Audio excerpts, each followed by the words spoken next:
नमस्कार, news capital express देख रहे हैं आप। मैं हूं आपके साथ गुंजन। बुलेटिन की शुरुआत करेंगे बड़ी खबर के साथ। इंदौर के हुकुमचंद मील के मजदूरों को मिलेगा बकाया राशि। मुख्यमंत्री डॉक्टर मोहन यादव ने इंदौर की हुकुमचंद मील के मजदूरों को मिलने वाली 464 करोड़ की बकाया राशि से संबंधित फाइल पर हस्ताक्षर कर अपनी स्वीकृति प्रदान।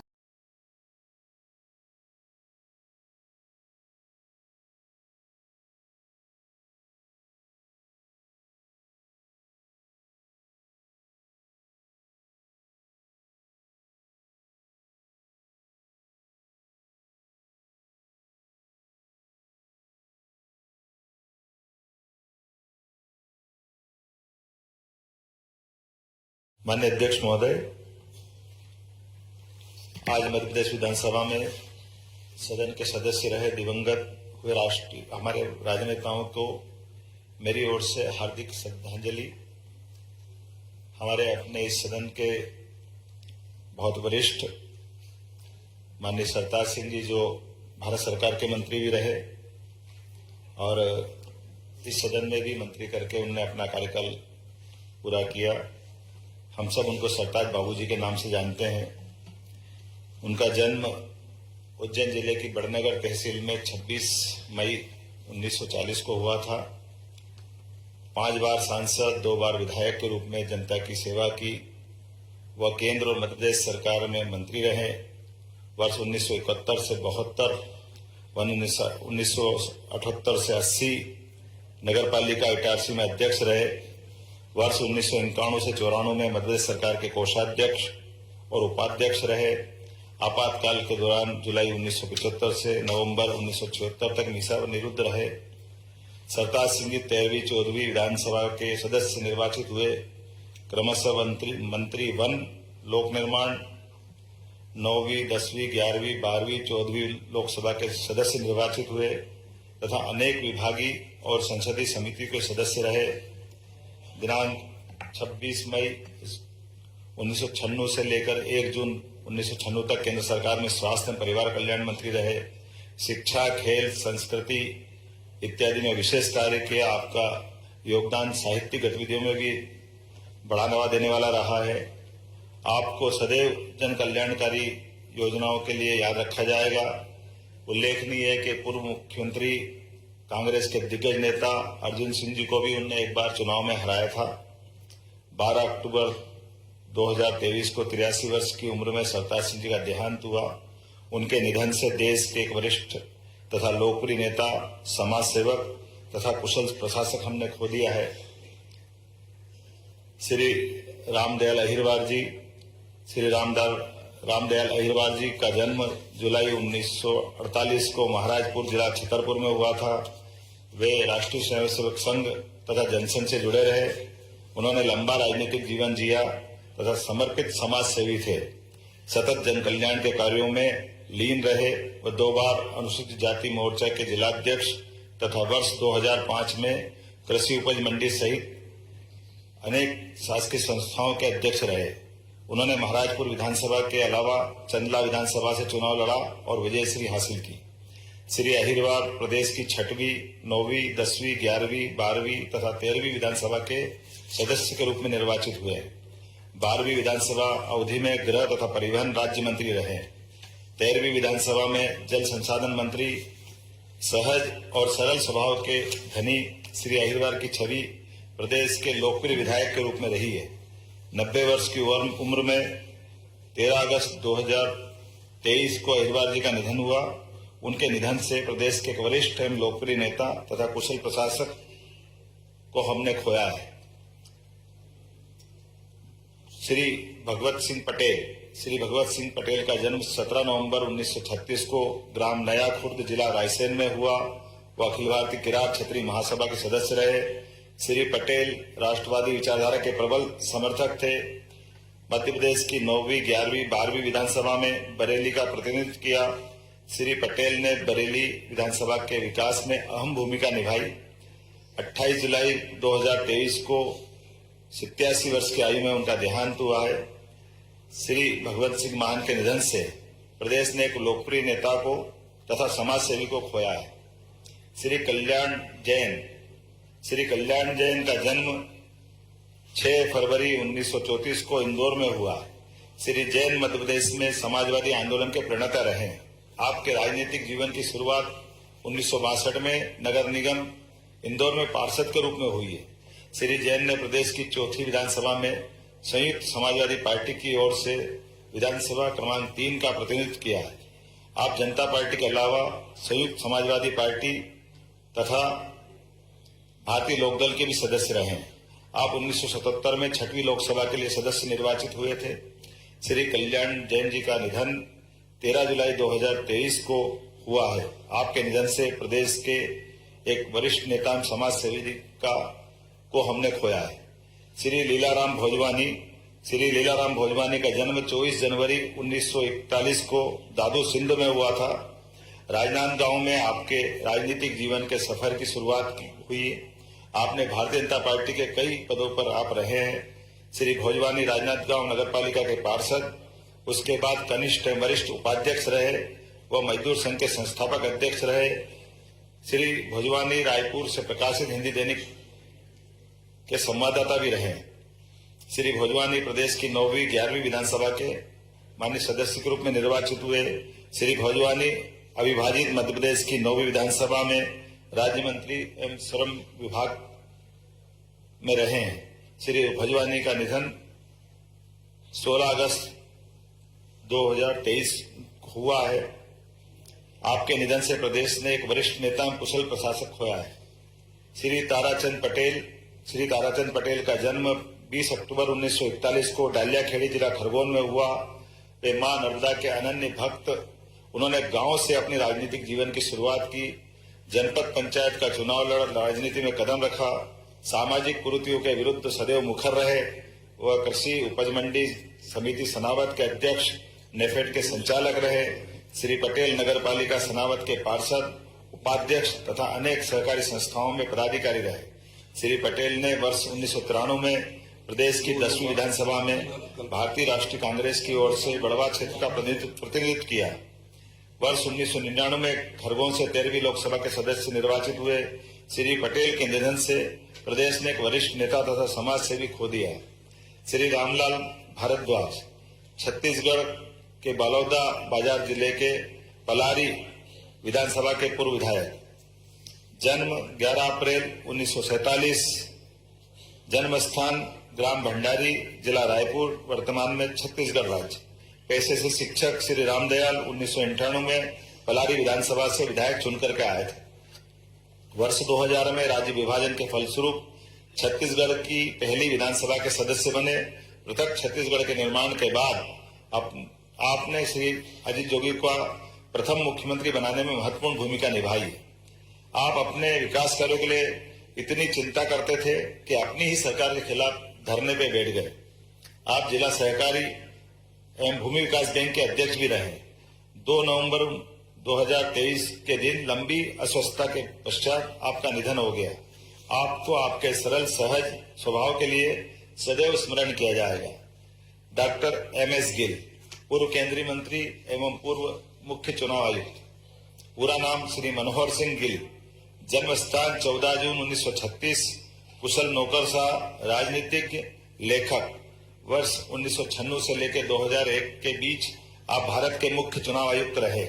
आपके कार्यकाल में चुनाव में EVM मशीनों का उपयोग प्रारंभ हुआ, जिससे मतदान में धांधली समाप्त हुई। वर्ष 2000 में आप पद्म विभूषण से सम्मानित किए गए। वर्ष 2004 से 16 के बीच आप राज्यसभा सदस्य चुने गए। वर्ष 2009 से जनवरी 2011 तक आप केंद्रीय राज्य मंत्री के रूप में युवा एवं खेल मंत्रालय का आपने नेतृत्व किया। आपके कार्यकाल में भारत में राष्ट्रमंडल खेलों का आयोजन हुआ। जनवरी 2011 से जुलाई 2011 के बीच आप सांख्यिकी एवं कार्यक्रम क्रियान्वयन मंत्री का आपने उत्तरदायित्व संभाला। 15 अक्टूबर 2023 के दिन आपका दुखद निधन हुआ। EVM मशीनों का इस्तेमाल कर भारतीय लोकतंत्र को दुनिया भर में विश्वसनीयता दिलाने के लिए आपको सदैव स्मरण किया जाएगा। दिल्ली से पूर्व मुख्यमंत्री शिवराज सिंह चौहान ने कहा जो भी पार्टी का आदेश होगा उसको मानेंगे। अब कोई जिम्मेदारी नहीं मिली है, संगठन जो भी जिम्मेदारी देगा उसको निभाएंगे। मिशन के लिए काम करते हो तो पार्टी तय करती है आप कहाँ काम करोगे। केंद्र में देखना चाह रही है। नहीं, बहन और भाई का प्यार अमर है, उसका किसी पद से कोई संबंध नहीं।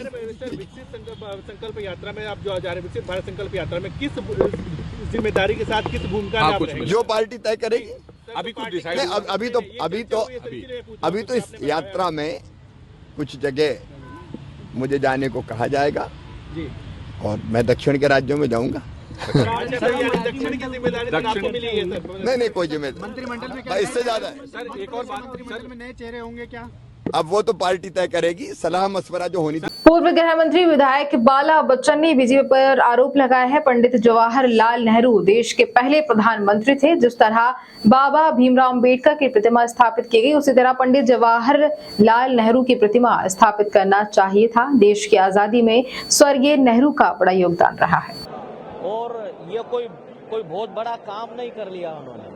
अंबेडकर साहब का स्टेचू लगाना ही था तो नेहरू जी का भी स्टेचू साथ में रखना चाहिए था। 3 स्टेचू अगर लगे रहते तो उसमें क्या बिगड़ जाता।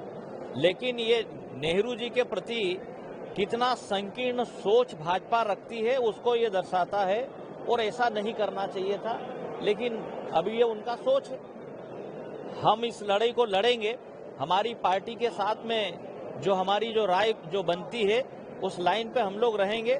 लेकिन नेहरू जी का इस देश को आजाद कराने में, इस देश को स्थापित करने में, नवनिर्माण और विकास करने में बहुत अहम भूमिका नेहरू जी की जो रही है, बड़ा योगदान और सहयोग रहा है। तो ये भाजपा के संकीर्ण सोच को दर्शाता है। बालाजी, कहीं ना कहीं ये नहीं लगता कि आज जो पूरे सदन में सिर्फ इसी को लेकर चर्चा हो रही है कि फोटो किसका लगना चाहिए, नहीं लगना चाहिए, विकास को और मुद्दों को लेकर बात नहीं हुई है आज? देखिए, मैं आपको बताना चाहता हूं, कभी भाजपा करेगी भी नहीं। ये लगभग 4 लाख करोड़ के कर्ज में इस प्रदेश को डुबा दिया है और हर महीने 2-2, 3-3 बार कर्ज लेकर प्रदेश को चला रहे हैं। इनकम ऑफ सोर्स कुछ भी नहीं है, महंगाई बढ़ गई है, बेरोजगारी बढ़ गई है, युवाओं के हाथ में काम नहीं है, किसानों को उनकी फसलों के दाम नहीं है। ये भटकाने का बीजेपी का सोच पहले से ही चलता आ रहा है और अब भी खूब चलेगा। ये 5 साल अभी यही चलाएंगे। योजनाओं की अगर बात करें तो ऐसी कोई सी योजना भी सोशल मीडिया पे चला था बंद होने वाली है, चाहे लाडली बहना योजनाओं कोई सी भी, लेकिन यहाँ पे अभी डिप्टी सीएम क्लियर करके कई योजनाएं अभी बंद नहीं है। मैं जानना चाहता हूँ, एक डिप्टी सीएम जो पूर्व वित्त मंत्री भी है, दिल्ली कितने राउंड लगाए हैं, मध्य प्रदेश की क्षतिपूर्ति की जीएसटी की जो राशि 5000 करोड़ केंद्र सरकार से लेना है, क्यों नहीं ले रहे हैं? हमारे मध्य प्रदेश का हिस्सा केंद्र सरकार से जो लेना है, इनमें दम है तो प्रधानमंत्री जी से और केंद्र सरकार से मध्य प्रदेश का हिस्सा लेकर बताएं। 5000 करोड़ की राशि क्षतिपूर्ति की जीएसटी की रुकी हुई है।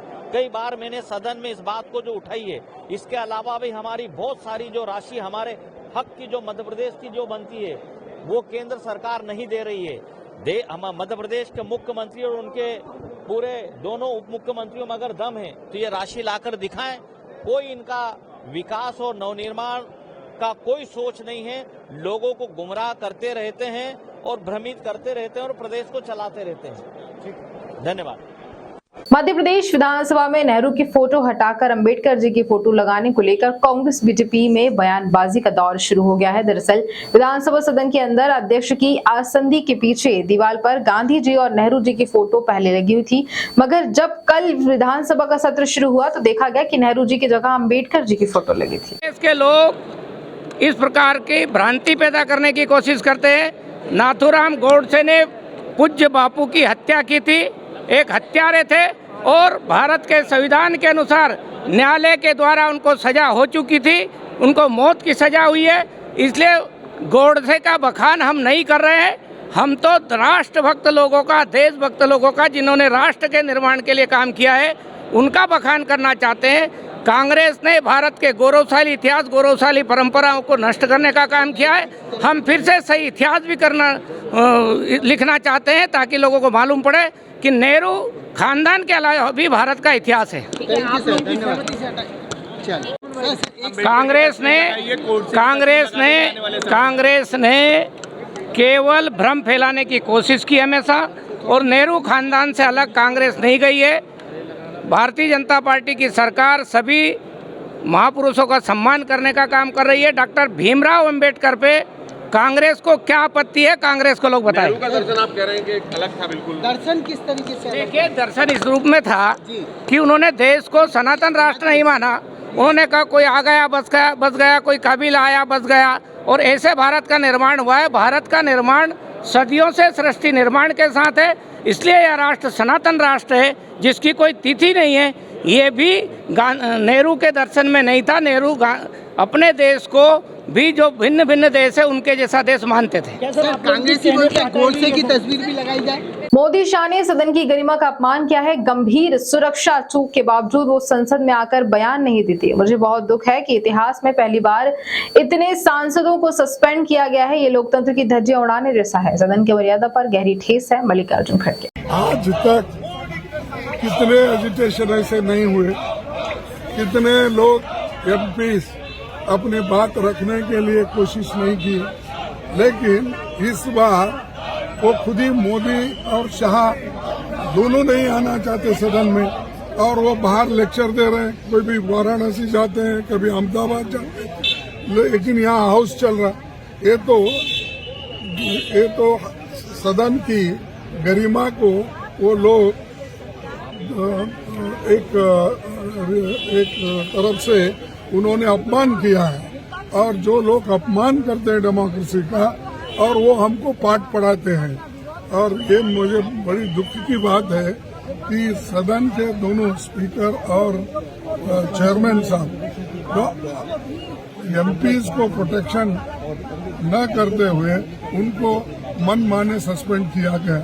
और आज तक ये देश के इतिहास में पहली बार है कि आज कितने लोगों को उन्होंने सस्पेंड किया। ये डेमोक्रेसी के लिए अच्छा नहीं है। ये डराने की बात हो गई है, और ऐसा डराने के लिए लोगों को वो अपना डेमोक्रेसी खत्म करना चाहते हैं। आज सर आगे का क्या कार्रवाई रहेगी? आप लोग अंदर जाएंगे आज हाउस में? नहीं, अब तो बाकी के लोग जो सस्पेंड नहीं हुए वो अंदर जा रहे हैं, अपनी बात रखेंगे। फिर आगे की कार्रवाई चेयरमैन साहब क्या करेंगे देखेंगे।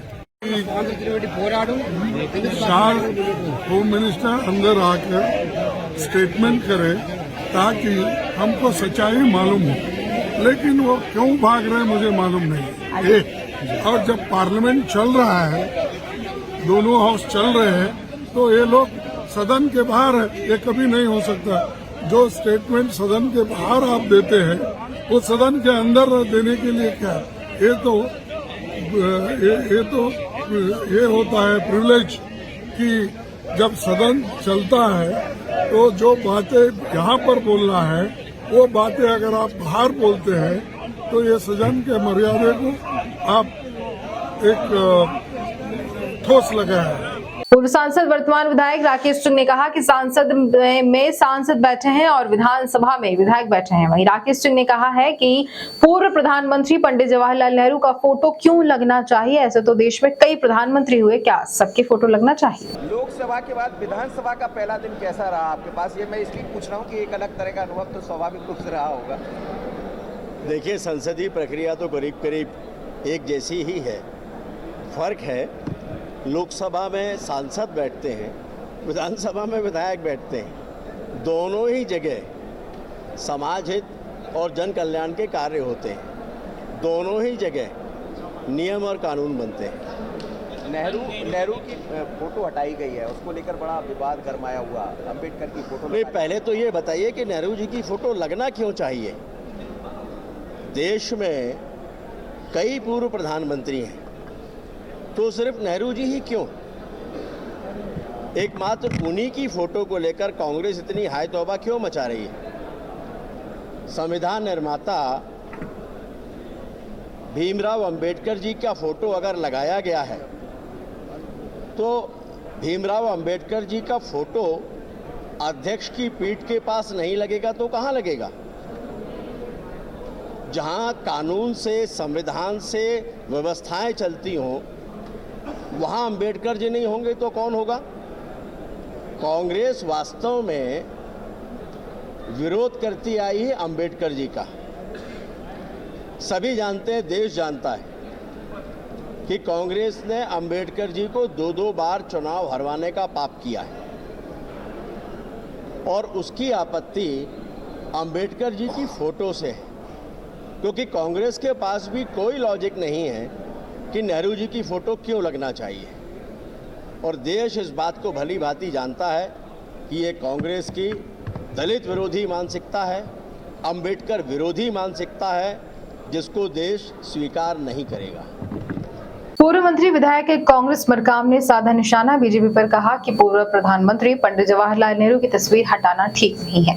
देश की आजादी में अपना योगदान देने वाले स्वर्गीय पंडित जवाहरलाल नेहरू का अपमान नहीं करे।